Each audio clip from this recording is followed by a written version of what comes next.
leçon 5.5 porte sur la variation directe et la variation partielle. C'est un nouveau concept qu'on va voir en détail dans cette leçon et dans les prochaines leçons. Alors, on voit une table de valeurs ici qui indique des distances parcourues en différentes périodes de temps.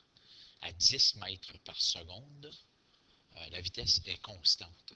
Alors, on voit ici à 10 mètres après une seconde, un autre 10 mètres après une autre seconde. Alors, on voit que c'est une fonction affine, car les bonds sont constants de plus 10.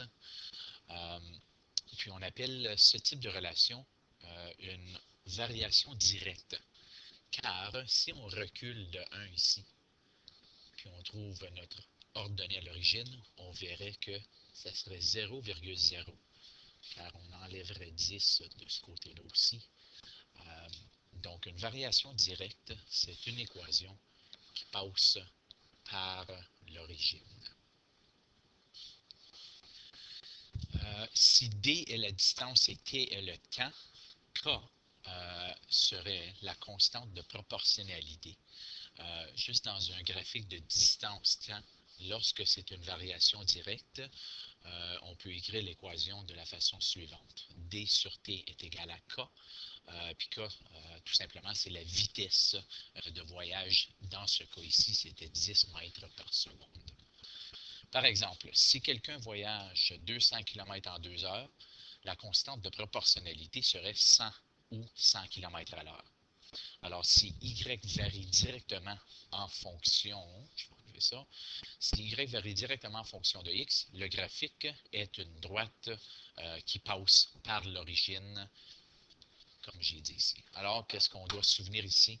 Lorsqu'on a une variation directe, la droite va toujours passer par l'origine. Alors, regardons un exemple ici. On dit que Paul vend des fruits au marché. Il gagne 8 $ de l'heure. Pendant combien d'heures doit-il travailler pour gagner 150 $? Bien, puisque Paul gagne 8 $ de l'heure, l'équation serait le montant, où M est égal à 8T, où M représente le montant qu'il gagne et T, c'est le nombre d'heures qu'il travaille.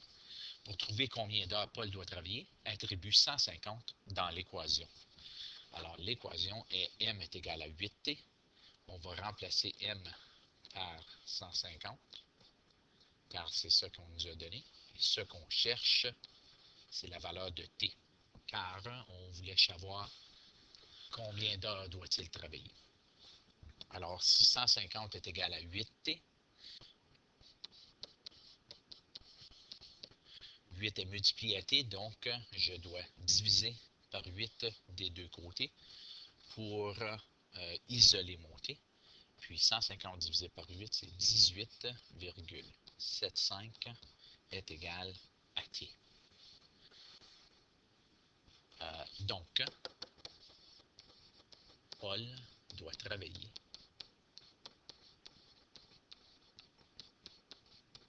18,75 heures pour gagner 150 $. Je vais réduire un peu.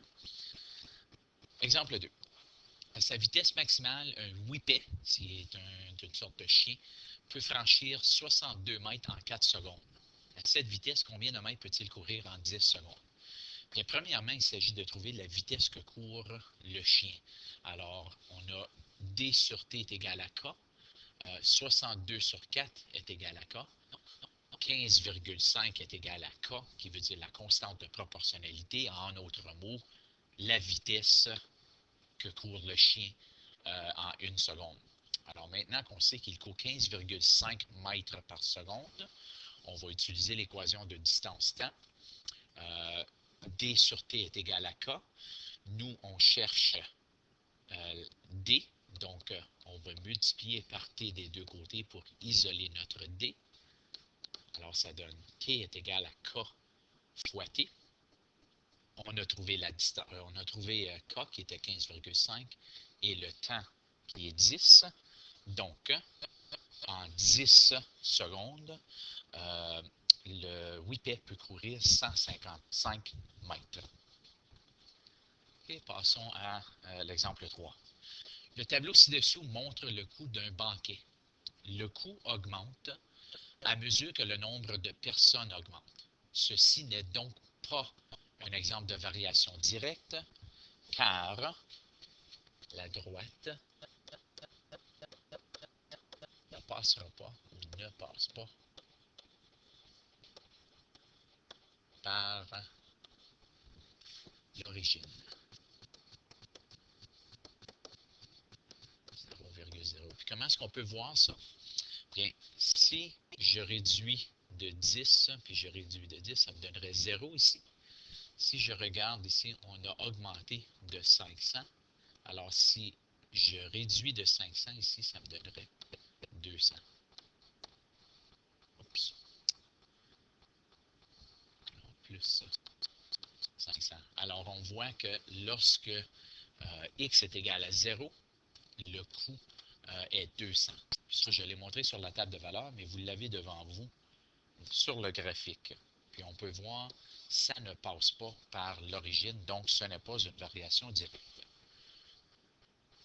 On remarque aussi que sur l'axe des Y, on a le coût, puis sur l'axe des X, on a les personnes. Alors, le graphique représente une droite, donc une fonction affine. Cependant, lorsqu'on prolonge la droite jusqu'à l'axe des Y, on constate que le coût de départ, qui est le coût fixe ou le coût de base, est 200 $. On dit que le coût d'un banquet varie partiellement en fonction du nombre de personnes.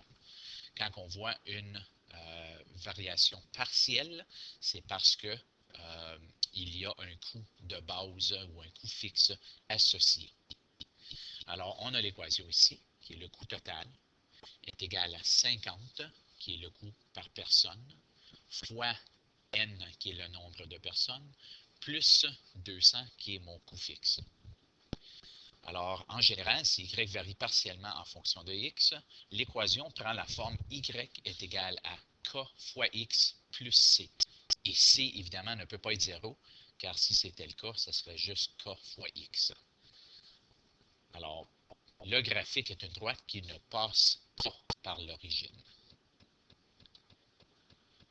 Alors, si y varie directement en fonction de x, y est égal à 30 lorsque x est égal à 15.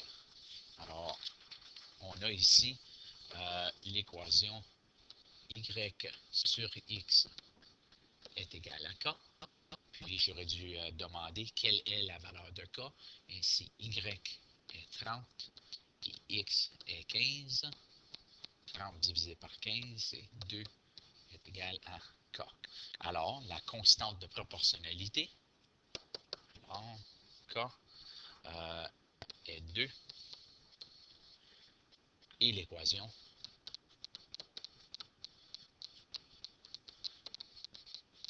serait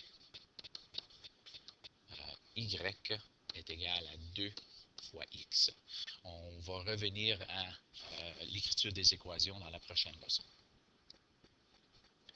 Quelle est la valeur de y lorsque x est 6?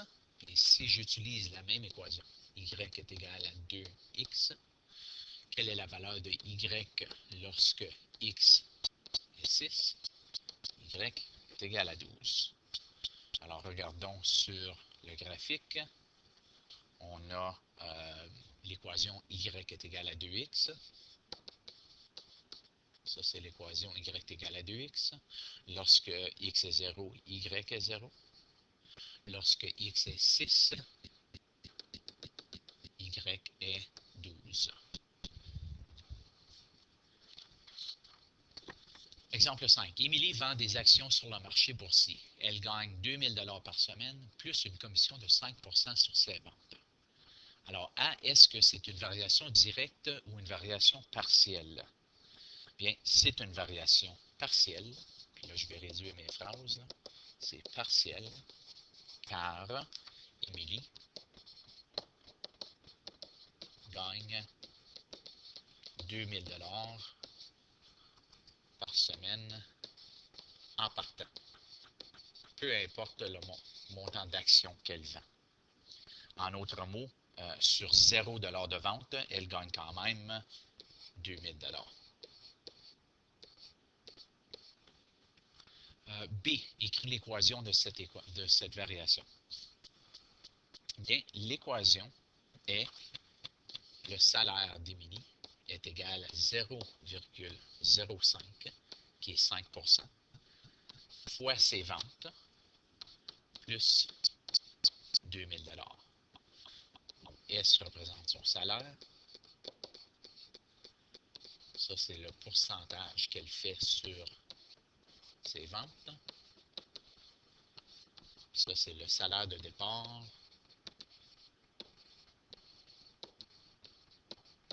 Ou la valeur de base ou le salaire fixe.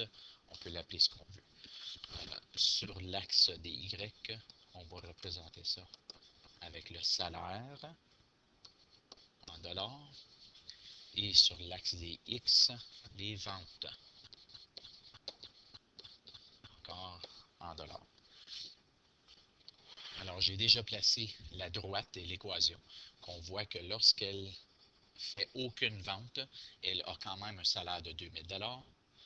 Si elle fait, disons, 20 000 $ de vente d'actions, on voit qu'elle ferait un salaire de 3 000 $. Alors, si elle vendait pour 20 000 $ d'actions, elle ferait un salaire de 3 000 $. D demandait, calcule le salaire d'Émilie si elle vend pour 80 000 $ d'actions. Alors, on va utiliser l'équation. S est égal à 0,05V plus 2000. S est égal à 0,05.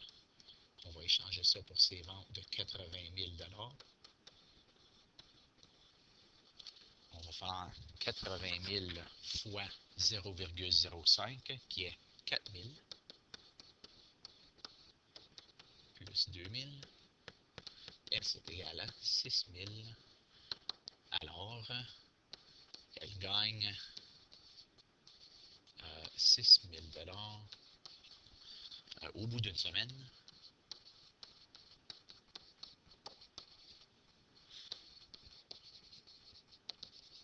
Si elle vend 80 000 $ d'actions.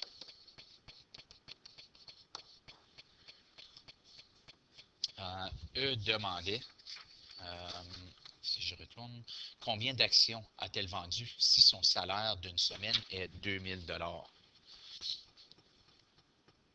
Bien, l'équation S est égale à 0,05V plus 2000. La question dit combien d'actions a-t-elle gagné si elle a fait 2000 $? La façon facile de répondre, c'est qu'elle n'a vendu aucune action, car on le sait que son salaire de base est 2000 $. Mais on va le solutionner algébriquement. Alors, son salaire est 2000 égale à 0,05V plus 2000. Nous autres, on cherche le montant de vente. Donc, on va isoler notre V. Pour faire ça, je vais faire moins 2000 des deux côtés. Moins 2000. Donc, 0 égale à 0,05V. On va diviser par 0,05 et divise par 0,05. 0 est égal à vente. Alors, Émilie a vendu, puis vous pouvez imaginer la phrase, Émilie a vendu pour 0 action pour gagner un salaire de 2000 $. Alors, à la page 3, 265 et 266, il y a des problèmes ici qu'on peut faire à l'aide de la calculatrice graphique, Cibagéomètre ou Desmos.